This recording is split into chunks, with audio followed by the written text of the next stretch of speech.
اس level پہ ہمارا جو جسٹس سسٹم وہ گر جائے گا، یہ میں اپنے وائلڈسٹ آف ڈریمز میں بھی امیجن نہیں کر سکتا تھا جو حال ہو چکا ہے جوڈیشری کا۔ اچھا، اب چونکہ آپ نے جوڈیشری کی بات کی ہے ابو ذر صاحب، 25 تاریخ کو ایک سسپینشن کا سارا سلسلہ لگا ہوا ہے عمران خان صاحب کا، جو 190 ملین پاؤنڈ کیس ہے اس کے سزا کی سسپینشن کا۔ سو میں آپ سے یہ جاننا چاہ رہی ہوں کہ، اور دوسری طرف پیرالل ہی چل رہا ہے توشہ خانہ کیس 2 بھی، آپ کو کیا لگتا ہے اس میں ضمانت پہلے ہوگی یا اس توشہ خانہ میں سزا پہلے دیں گے؟ دیکھیں، جس طرح ایک ریاست کی مشینری جس کے اندر عدلیہ بھی انکلوڈڈ ہے استعمال ہو رہی ہے، جس طرح وہ کہتے ہیں نا کیوروگرافٹ ہوتی ہے خان صاحب کی سزائیں، وہ کس طرح یہ پیٹرن چل رہا ہے پیچھے۔ ایک چیز میں سزا جب ہوتی ہے اس سے 2 دن پہلے دوسرے میں خان صاحب کو، یا اس سے 2 دن بعد اس میں ان کو چھوڑ دیا جاتا ہے، یا تو ان کی بیل الاؤ ہو جاتی ہے یا ان کی کنوکشن اوور ٹرن ہو جاتی ہے، لیکن اس سے 2 دن پہلے ان کا اریسٹ افیکچویٹ ہو چکا ہوتا ہے کسی اور کیس میں، یا ان کو کسی اور کیس میں 2 دن پہلے سزا ہو چکی ہے۔ پچھلا میں پیٹرن تو دیکھوں تو یہی لگتا ہے مجھے کہ توشہ خانہ پہلے سزا آئے گی، اس کے بعد القادر کا کیس ہائی کورٹ اڑائے گا، اور اڑانا بھی چاہیے، لیکن جسٹس 9 مہینے ہو گئے ہیں، القادر کیس کی سسپینشن نہیں لگی سنٹینس کی۔ یہی بابر ستار صاحب فیصلہ دیتے ہیں کہ G D G P T A جو ہیں وہ ان کی لیگل اپوائنٹمنٹ ان کو ہٹایا جائے، 1 دن میں ان کی اپیل لگتی ہے، آرڈر سسپینڈ کر دیتی ہے ہائی کورٹ کی ڈی بی۔ ایک سائیڈ پہ سکیلز آف جسٹس اتنا سوئفٹلی پروسیڈ کر رہے ہیں عمران خان صاحب کے لیے، پاکستان ریلوے کی سپیڈ سے چل رہے ہیں، اور ان لوگوں کے لیے لنڈن کی جو انڈر گراؤنڈ ٹیوب ہے اس کی سپیڈ سے چل رہی ہے۔ مجھے تو یہ نظر آتا ہے، عوام کو یہ نظر آتا ہے، اور میں کیا بات کروں اس پہ۔ ٹھیک ہے، اچھا، اور فائنلی یہ بھی بتائیے ابو ذر صاحب کہ چونکہ آپ حسان نیازی کا ملٹری کورٹس کا جو ٹرائل تھا اور اس کے بعد جو ساری اب ان کی ایک اپیل کی صورتحال ہے وہ بھی آپ دیکھ رہے ہیں، اور کل جسٹس امین الدین خان صاحب کا ایک فیصلہ بھی ہمارے سامنے آیا کہ جس میں وہ یہ کہہ رہے ہیں کہ 45 دنوں میں جو ملٹری ٹرائل والے جو ملزمان ہیں ان کے حوالے سے جو ہماری پارلیمنٹ ہے وہ قانون سازی کرے۔ اس قانون سازی کا جو بینیفٹ ہے وہ کیا ان ملٹری کورٹس کے جو فیصلے ہیں یا جو ملزمان ہیں ان کے حق میں آ سکتا ہے کوئی ایسا بینیفٹ؟ دیکھیں، سب سے پہلی بات تو جو امین الدین صاحب کا فیصلہ کل آیا ہے دیٹ از ڈیٹیلڈ ججمنٹ۔ اصل ججمنٹ جو تھی، شارٹ آرڈر جو تھا وہ تو آ چکا، اسی میں انہوں نے ڈائریکشن دی تھی 4 مہینے پہلے، ہاں جی، آپ 45 ڈیز میں کریں، سو وہ 45 ڈیز اس دن سے کاؤنٹ ہوں گے، لیکن سپریم کورٹ کو جی لیپس کر گئے، تو حکومت وقت جو ہے وہ پچھلے تقریباً 2.5 مہینے سے 3 مہینے سے ان کنٹیمپٹ آف کورٹ چل رہی ہے، جس میں پرائم منسٹر مینلی رسپانسبل ہے، انہوں نے توہین عدالت کی اور ان کے کیبنٹ نے، لیکن سپریم کورٹ ظاہری بات ہے constitutional bench is creation of the government of the day, تو اسی وجہ سے وہ ان کو کیا 26واں آئینی ترمیم کے بعد ان کے پر کٹ گئے، ان کو کیا پوچھیں گے، ان کو کیا کنٹیمپٹ وہ ایشو کریں گے؟ ان کے تو مرہون منت ان کی اپوائنٹمنٹس اور پروموشنز ہیں، یہی تو 26ویں آئینی ترمیم کو ہم روتے ہیں۔ اور جہاں تک ہائی کورٹ کی بات ہے، دیکھیں لاہور ہائی کورٹ تو آپ کا خبروں میں آتا نہیں ہے، اصل میں تو اسلام آباد آ جاتا ہے، لیکن جو یہاں پہ ہو رہا ہے وہ آپ کو پتہ نہیں ادھر کیا ہوتا ہے۔ دیکھیں، حسان نیازی کی پٹیشن ہم نے جو فائل کی کہ جی اس کا اریسٹ جو تھا اور اس کی ٹرانسفر آف کسٹڈی تھی وہ وداؤٹ جوڈیشل آرڈر تھی، وہ ایلیگل تھی، وہ چیلنج کیا یہاں پہ، لیکن اس میں رجسٹرار آفس آبجیکشن لگاتے اور 2-3 ہیئرنگ جوڈیشل آرڈر ہوتے بھی ہو گئی کہ یہ مینٹینیبل ہے بھی کہ نہیں یہ پٹیشن، اور آج بھی ریزرو ہو گئی۔ سو ہمیں 3-4 ہفتے تو یہ ڈٹرمن کرنے میں لگے کہ جی یہ مینٹینیبل ہے کہ نہیں۔ اور جہاں تک 45 دن والی اگر وہ اپیل کا رائٹ دے دیتے ہیں تو بالکل ان سب لوگوں پہ اپلیکیبل ہوگا، اور میں اس چیز سے کوئی خوش نہیں ہو رہا، کیونکہ میرا ابھی بھی ماننا یہ ہے کہ سویلینز کا ٹرائل ملٹری کورٹ میں انکانسٹیٹیوشنل ہے، ایک سرکاری افسر جج کا رول ایزیوم نہیں کر سکتا، یہ سیپریشن آف پاور کی ان وائلیشن ہے، ٹرائیکاٹمی آف پاور پرنسپل کی وائلیشن ہے، وہ کبھی نہیں کر سکتا، اور یہ غلط ہے۔ ایک آخری بات شفا کرنے دیں، میں لاہور ہائی کورٹ کی بات کر رہا تھا، ہمارا ایک ورکر تھا، آپ کو پتا ہوگا، قاسم کھوکر جی، وہ گجرانوالہ میں اس کو سزا ہوتی ہے، یہاں پہ ہو رہا کیا تماشا لاہور ہائی کورٹ میں 1.5 سال تک اس کی سنٹینس سسپینشن کی درخواست نہیں سنی گئی اور نہ اس کی اپیل سنی گئی، ساتھ اس کے 50 لوگ اور بھی ہیں، وہ جیل میں شخص جو ہے ان کنڈیشنز کے اندر وہ فوت ہو گیا، اور اس کی جب ڈیڈ باڈی جو تھی وہ اس کے لواحقین کو دی گئی ہاسپٹل سے، وہ ہتکڑیوں میں تھی۔ یہ ظلم ہو رہا ہے اس ملک کی جوڈیشری جو کر رہی ہے یہاں پہ، یہ لاہور ہائی کورٹ میں ہوا ہے۔ اب اس کے قتل کا ذمہ دار کون ہے؟ یہ سسٹم ہے آپ کا جسٹس سسٹم جو لاہور ہائی کورٹ میں پریویلنٹ ہے۔ اس کو لیے میں کس کے خلاف ایف آئی آر دوں، مجھے بتائیں۔ میرے خیال سے تو ایف آئی آر دینی چاہیے کہ جی ان لوگوں نے قاسم کا جو قتل ہے اس میں ان لوگوں نے فیسیلیٹیٹ کیا ہے، ادروائز تو مجھے کوئی آپشن نظر نہیں آتی، میں کیا کروں؟ مجھے بتائیں کس نے قتل کیا؟ مجھے تو نہیں نظر نہیں آ رہا کوئی، میں کس کو ڈھونڈ کے بتاؤں، لیکن قتل تو ہوا، کسی نے تو کیا، کس کی وجہ سے ہوا، بالکل کسی ٹھیک کو ہے، تو آپ نے آئیڈینٹیفائی، یہ ہو رہا ہے لاہور ہائی کورٹ۔ بہت شکریہ ادا کریں گے ابو ذر سلمان نیازی صاحب، ناظرین ہمارے ساتھ موجود تھے۔ بیرسٹر صاحب کے اس انکشاف کے بعد تو وی آر اسپیچلیس، کیا کہیں، کبھی کبھار الفاظ جو ہیں وہ ساتھ نہیں دے رہے ہوتے، لیکن وی وش ہوپ اینڈ پرے کہ ہمارا جوڈیشل سسٹم انصاف کے نام پر جو بنا تھا وہ انصاف ہی کی فراہمی کرے لوگوں کو اور تکلیفوں سے نجات دے۔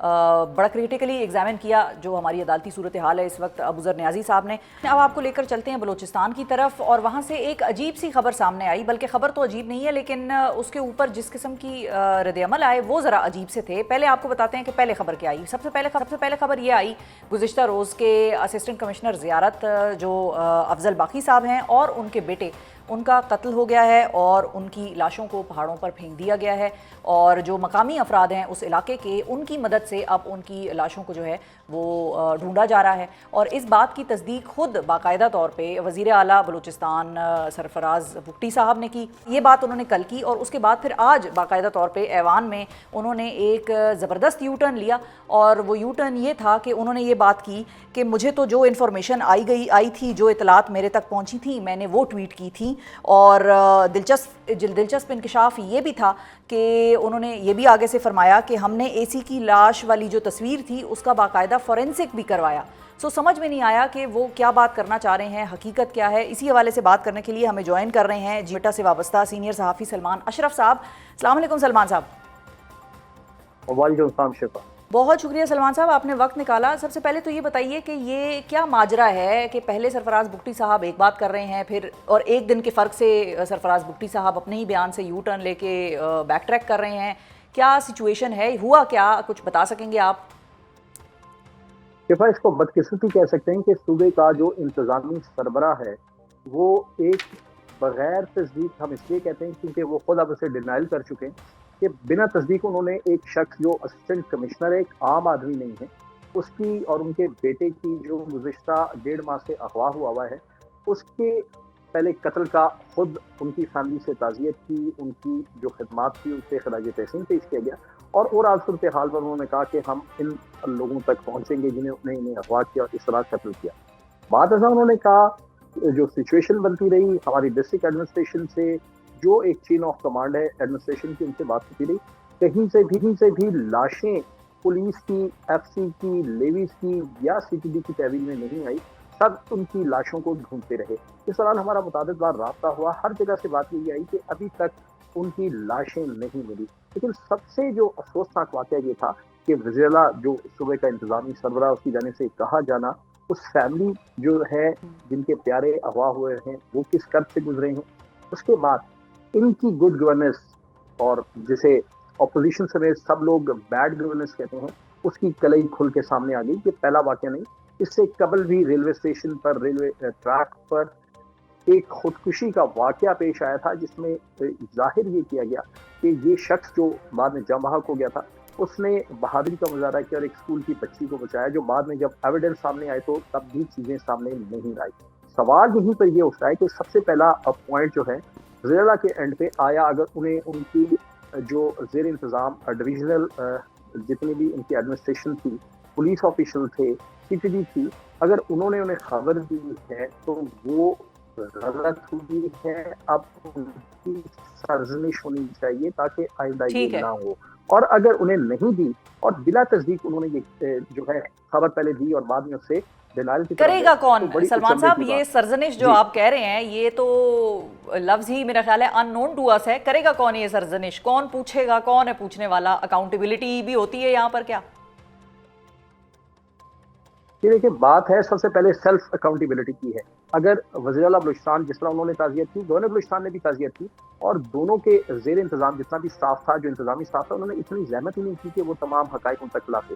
تو سب سے پہلے تو انہیں اپنی جو خود سادی ہے اسے دیکھنا ہوگا کہ آیا انہوں نے بنا تصدیق کی چیزیں دے دی، جیسا کہ آج وزیر اعلیٰ بلوچستان نے کہا کہ ان کے پاس کہیں سے انفو آئی تھی، انہوں نے ٹویٹ کیا، بعد میں ٹویٹ کو ڈیلیٹ کر دیا. یہ بات ان کی کارکردگی کو کوشچن مارک کرتی ہے، اسی طرح گورنر کی کارکردگی کو. لیکن اگر ریجنل سطح پر commissioner, D C, D P O یا سی ٹی ڈی کے آر او کی طرف سے ان کو کوئی انفو آئی تھی، دیر چین آف کمانڈ، اور اس کے بعد یہ ڈینائل ہوا ہے، تو ان سب کی سرزنش کرنے والے وزیر اعلیٰ اور گورنر خود ہیں. اور اگر کسی اور ذریعے سے آیا ہے تو وہ اس کا جس طرح آج انہوں نے مظاہرہ کیا عملی کے، انہوں نے خود تسلیم کیا کہ ان کے پاس انفو آئی تھی، انہوں نے کیا، تو آئندہ احتیاط کے طور پہ بہت سی چیزیں دیکھنی اور ہوں گی. کوئکلی یہ بتائیے سلمان صاحب کہ اب سمجھا کیا جائے، اسسٹنٹ کمشنر سیف ہیں افضل باقی صاحب، یہ سیف اینڈ ساؤنڈ، یا خدا نہ خواستہ وہ مطلب کیا سمجھا جائے اب تو، کیونکہ دو متضاد خبریں ہمارے سامنے ہیں. دیکھیں جو ہمارے پاس اطلاعات آ رہی ہیں، ان کی فیملی کے ساتھ لوگوں کا رابطہ ہوا، ان کے ذرائع تھے، انہوں نے بھی اس خبر کی تصدیق نہیں کی، اسے تردید کی، اور انہوں نے کہا کہ ان کا رابطہ ہے کچھ لوگوں سے کہ ان کے والد اور جو ان کا بھائی ہے وہ اس میں ابھی تک سلامت ہیں، بخیر و عافیت ہیں، اور کوئی بیک ڈور نیگوسیشن کسی لیول پہ چل رہی ہے.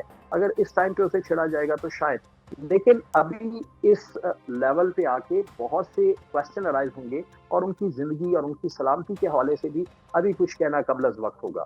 جی بالکل صحیح ہے، بہت شکریہ ادا کریں گے سلمان اشرف صاحب. ناظرین ہمارے ساتھ موجود تھے. اللہ ہدایت دے ہمارے حکمرانوں کو، یہی کہا جا سکتا ہے، اور ہماری قوم کو بھی اللہ ہدایت دے. اس سے زیادہ تو میرے پاس آج الفاظ نہیں ہے کہنے کو. اسی کے ساتھ آج کے پروگرام سے مجھے دیجیے اجازت. اپنا بہت خیال رکھیے، اپنے ملک کو ہمیں دعاؤں میں یاد رکھیے. اللہ حافظ.